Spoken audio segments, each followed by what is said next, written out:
국내 메르스 환자 가운데 40대 첫 사망자가 나왔습니다. 4차 감염자도 6명으로 늘어 그동안 메르스 낙관론이 대부분 빗나갔습니다.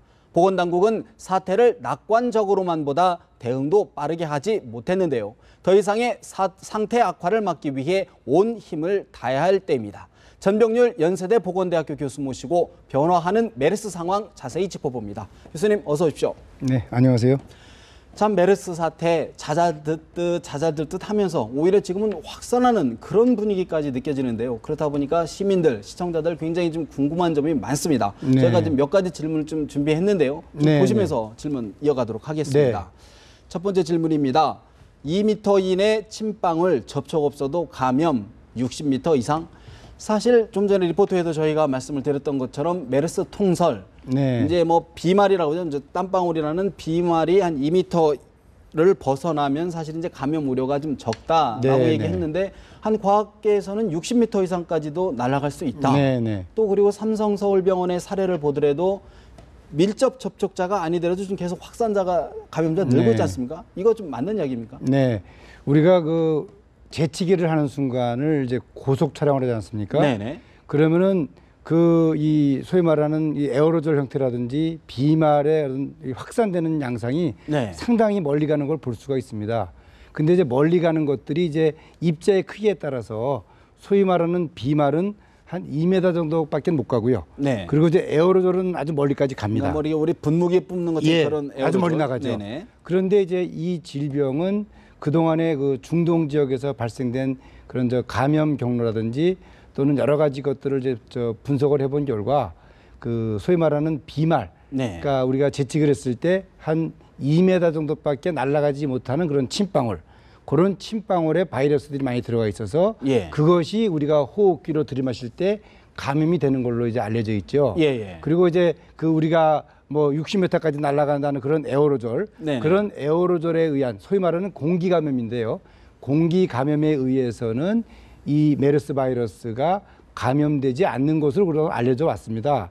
근데 지금 많은 분들은 환자들이 워낙 많이 생기니까 네네네. 다들 야 이거 공기 감염 아니냐 이렇게들 생각을 하시는데요. 그렇죠.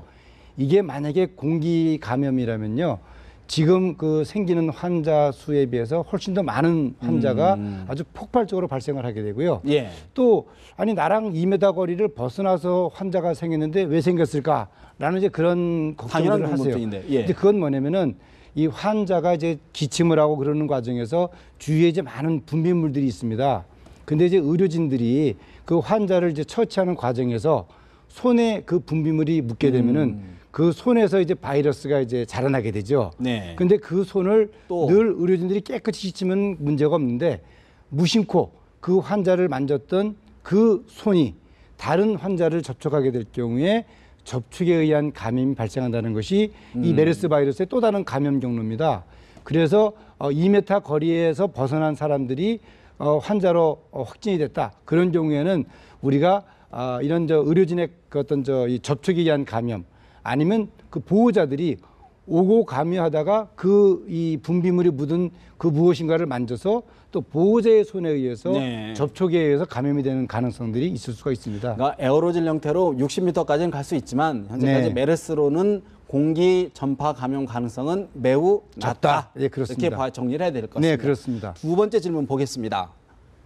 최대 잠복기 14일, 그러나 잠복기가 또 16일, 18일. 네. 이야기가 뭐냐면 지금 잠복기 14일을 벗어난 환자들이 지금 속속 나오고 있습니다. 네, 이거 그렇습니다. 계속 유지해야 됩니까? 네, 뭐 사실 이 경우도요, 다 통계에 의한 이 수치입니다. 사우디아라비아에서 발생한 환자들의 그 접촉일로부터 증상이 발현될 때까지의 것들을 다 이제 분석을 해가지고 적어도 가장 빠르게는 2일, 네. 그리고 최장 14일까지 정도의 증상이 나타난다라는 것이 그 세계보건기구와 미국의 질병예방통제센터, 한국으로 치면 질병관리본부죠. 네. 거기서 이제 그 발표한 자료입니다. 물론 이제 중동의 경우에서도 최장 뭐 6주까지도 잠복 기간이 있었다는 걸 발표가 그런 사례가 있었습니다만, 있었군요. 그럼요. 네. 그것은 어떤 일종의 예외적인 경우지 그것을 우리가 일반화할 수 있는 그런 통계치는 아니라는 겁니다. 물론 우리나라에서도 현재 그 확진 판정을 받으신 분들을 우리가 조사를 해보는 과정에서 접촉을 했던 날짜와 또 증상이 나타난 나타난. 날짜를 우리가 계산을 네. 해보니까 어떤 분은 16일, 어떤 분은 17일, 18일까지 까지. 네. 한 예외적인 경우가 한 3분 정도가 있었습니다. 근데 이제 그것은 우리가 이 질병을 관리함에 있어서 모든 그 격리 대상자들을 그렇다고 해서 18일까지를 확대하는 것이 할 과연 거냐? 타당하겠느냐. 네. 우리가 적어도 2주 14일까지는 관리를 하되 그 이상의 경우에는 그 격리 대상자가 자발적으로 발열 등의 이상 증상이 있을 때는 바로 보건당국에 신고를 해주는 것이 어떤 면에서 보다 효율적인 그런 이 접촉자 관리 방법이 된다라는 거죠. 네. 이것이 뭐 18일이라고 해가지고 모든 접촉자들을 다 18일까지를 격리하자 이건 그런 비효율적이다. 것은 아니다라는 점입니다. 어쨌든 2주가 끝나더라도 격리됐던 분들은 3, 4일은 좀 더 지켜보자. 그렇습니다. 그렇게 네, 좀 네. 봐야 되겠군요. 그렇습니다. 네. 세 번째 질문 드리겠습니다. 보호장비 착용 간호사 4차 감염 외 네. 대전 건양대병원에서 심폐소생술을 하던 간호사가 보호장구를 다 착용을 했는데도 네. 감염이 됐습니다. 네. 어떻게 해석해야 됩니까? 우리가 이제 그 에볼라 환자를 진료할 때 소위 말하는 보호복을 뭐 A, B, C, D에서 뭐 C 등급을 입고 뭐 그렇게 하지 않습니까? 네. 그런데 그때 제일 중요한 점은 옷을 입을 때와 네. 옷을 벗을 때 오염이 되지 않도록 계속해서 훈련을 시킵니다. 왜냐면은 옷을 입을 때 혹시라도 환자의 어떤 분비물이 묻게 되면은 또 새로운 또 환자를 발생시킬 수 그렇지요. 있고요. 네네. 또 벗을 때 그것이 또 자기 몸에 묻으면은 또 자기가 환자가 될 수가 있어요. 네네. 그렇기 때문에 그 점에 제일 주의를 해야 되는데 이번에 그 건양대학교 병원에서 82세 여자 환자분의 심폐소생술을 하는 과정에서 저희가 이제 그 확진 판정을 받은 간호사의 그런 그 심폐소생술을 하는 행위를 CCTV로 분석을 했습니다. 예. 근데 안타깝게도 이 간호사분이 그 아마 덥고 힘들고 하다 보니까 무의식적으로 그 오염된 네. 손을 이제 이 보호 안경과 마스크를 만지는 것이 확인이 됐습니다. 그렇군요. 네, 아마도 그 과정에서 이 오염된 이 손에서 그 바이러스가 이 마스크라든지 이 고글, 네. 보호 안경을 통해서 전염이 된 것으로 그렇게 지금 분석을 하고 사실 있습니다. 심폐소생술 굉장히 급박한 상황 아니겠습니까? 그렇습니다. 그런 예. 상황에서 무의식적으로 한 거지. 네. 뭐 예를 들어서 어떤 보호장구 이런 것들이 부족하거나 미흡해서 된 건 아니다. 네, 그렇게 봐야 그렇습니다. 되군요. 네. 다음 질문 드리겠습니다. 젊은층 상태 위중, 네. 흡연, 결핵이 원인.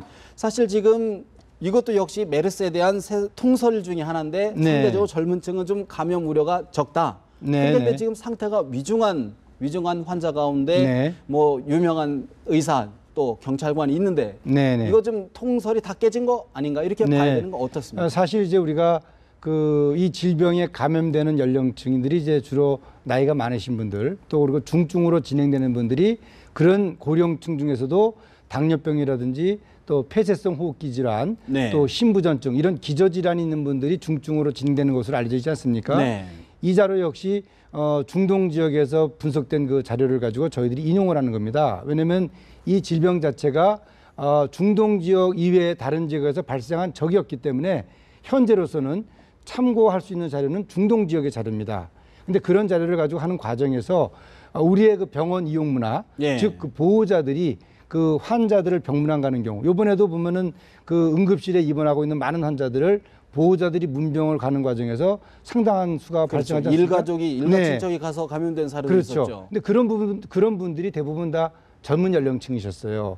근데 그 젊은 연령층에서 요번에 사망하신 분이 한 분 나왔습니다. 40대. 네. 근데 이제 그분은 요번에 저희가 그 조사를 해보니까 간암과 당뇨병을 앓고 있었던 그런 소위 말하는 고위험 분이었습니다. 네. 그래서 그 40대 분의 경우에는 어떻게 보면은 이 평소에 그런 기저질환이 있었던 분이기 때문에 이 감염에 의한 폐렴 증상이 심해지고 그로 인해서 호흡부전 상태로 아마 빠지면서 결국은 사망에 이른 안타까운 상황이었는데요. 일부에서는 네. 흡연이나 뭐죠? 결핵이죠. 결핵. 예, 결핵이 좀 그렇습니다. 중요한 원인이다. 이런 얘기 네. 나오는데 어떤 정도의 상관관계가 일단 결핵만 하더라도요.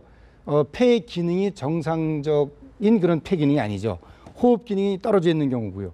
또 오랫동안 담배를 피신 분들도 우리가 그 폐 기능 검사를 하다 보면은 이 폐활량이라든지 또는 이게 이 호흡을 내뿜는 그런 힘이 많이 떨어지게 됩니다. 예. 이제 그런 분들이다 보니까 오히려 바이러스가 감염이 됐을 때 폐 기능이 약화가 되면서 오히려 더 증상이 빠르게 네. 악화될 수 있는 가능성이 있다라는 거죠. 그래서 젊은 사람들이 폐결핵이라든지 또 이 흡연자군에서 증상이 좀 더 빨리 악화될 수가 있다. 그렇게들 얘기를 하고 있습니다. 금연 아무리 강조해도 지나침이 없는 것 같습니다. 네, 그렇습니다. 다음 질문 보겠습니다. 꼬이는 감염 경로, 지역사회 감염 대비 어떻게? 사실 지금 대부분의 환자, 확진자의 이제 경로가 추적이 됐는데 네, 그렇습니다. 몇몇 분들의 감염 경로는 아직 확실하게 드러나지 않거든요. 네, 그렇습니다. 그렇다 보니까 이런 분들이 이제 지역사회로 전파시키는 것 아니냐 네, 네. 우려가 높습니다. 지금 아마 많은 분들이 의아하게 생각하는 부분 중에 하나가 이제 삼성병원에 정형외과 외래를 이용했던 그 77세 여성 환자분하고 또 평택의 그 경찰 공무원 경찰관. 한 분 계시지 네. 않습니까? 그 두 분의 이제 어떤 이 감염 그 경로가 좀 아직까지 좀 불투명하다. 불투명하다는 말씀이셨어요. 일단은 그 77세 여자분의 경우에는 그 삼성병원에 있었던 14번 환자가 27일부터 29일 동안에 여러 군데를 좀 돌아다니셨어요. 근데 CCTV를 보니까 화장실도 다녀갔고 뭐 이런 부분들이 있어서 아마 영상의학실도 다녀오고 예, 네, 네. 그런 과정에서 접촉이 있었을 것이라고 이제 추정을 했고요. 다만 이제 그 경찰 공무원의 경우에 이분이 그 평택 박예병원을 이용했던 시간과 또 확진 판정을 받았던 분과 이용했던 시간에 약간의 그 차이가 오차가 있습니다. 네네, 그 CCTV 상에서. 네네. 근데 CCTV가 아닌 그 CCTV 그게 없는 그런 공간이 있거든요. 그 대기 공간, 네. 저 접수 공간이죠. 네네. 거기에서 우리가 어떤 접촉이 있었는지 사실 지금 알 수가 없습니다. 근데 안타깝게도 그 접촉이 있었던 환자분이 지금 저 경찰 공무원이 지금 그 병상에서 그 사투를 위중한 벌이고 있지 상태죠. 않습니까? 네. 그래서 그분이 아. 지금 정확하게 우리가 그렇군요. 그 접촉 경로를 파악할 수가 없기 때문에 상태가 위중하기 그렇습니다. 때문에 오히려 좀 파악이 어렵다. 네, 그런 그래서 측면이군요. 일단 그분의 경우에는 일단은 그 감염 경로가 미확인된 상황이라는 거죠. 만약에 그 경찰 공무원이 지역사회에서 어떤 감염 사례였다고 한다면은 지금 평택에서도 아마 그와 유사한 사례가 또 몇 분 발생을 했겠죠. 네. 근데 다행히도 지금 평택에서 그 성모병원 그 이 상황이 종료된 이 시점에서 새로운 추가 확진자가 없다는 점에서는 그런 지역사회 감염이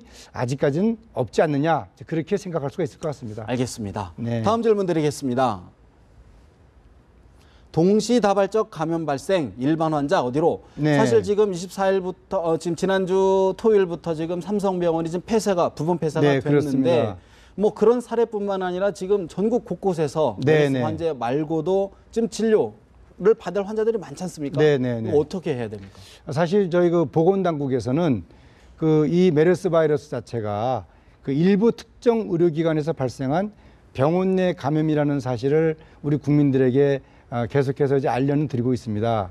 그러나 이제 우리 국민들께서 이 질병의 어떤 빠른 전파력이라든지 또 치사율이 높다는 점 때문에 상당히들 불안해하시는 게 사실입니다. 그렇습니다. 그러나 이제 그 몇몇 병원을 제외한 나머지 병원들을 대상으로 또 우리 그 감염내과 학회에서 전국에 있는 그 30병상 이상의 3,000여 곳 그 병원을 대상으로 해서 일시에 그 폐렴 환자들을 대상으로 해서 메르스 바이러스 그 확진 검사를 하지 않았습니까? 네네. 다행히 한 명도 확진 환자가 안 나왔어요. 네네. 이제 그런 점에 비춰봤을 때 현재 환자가 발생했던 그런 병원 이외에 다른 지역에서는 이 메르스 바이러스가 적어도 질병을 일으키지 않았다라는 네. 걸 입증합니다. 그것만큼은 네. 의학적, 과학적으로 확인이 되고 있다. 그렇습니다. 그렇기 때문에 사실 국가가 지금 저 병원계하고 얘기한 뭐 안심병원이라든지 뭐 이런 병원들을 통해서 현재 본인이 앓고 있는 질병을 빨리 치료받아야지